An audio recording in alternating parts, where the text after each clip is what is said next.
नमस्ते, अस्सलाम वालेकुम, सत श्री अकाल, केम छो। मेरा नाम है सलमान खान।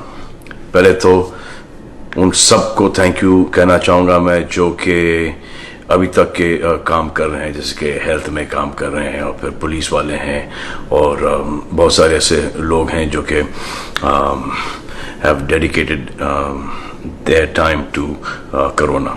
तो thank you very very much. अब अपील ये है, ये जो गवर्नमेंट है ये आपके लिए और हमारे लिए, हम सब के लिए बोल रही है, तो इसको सीरियसली लो, अफवाहें मत फैलाओ।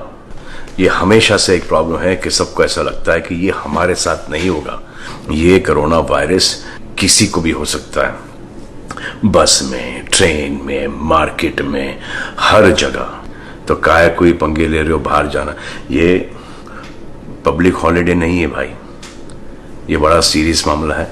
ये सब बंद करो, मास्क पहनो, प्रोटेक्ट करो अपने आप को, हाथ धो, साफ सुथरे रहो, लोगों से दूर रहो। ये सब करने में क्या दिक्कत है आपको? अगर किसी की जान बच रही है, जानें बच रही हैं, सैकड़ों जानें बच रही हैं आपकी खुद की, तो क्यों नहीं कर रहे हो आप? करो यार, ये जिंदगी का सवाल है, करो ये प्लीज, दरख्वास्त है। Thank you.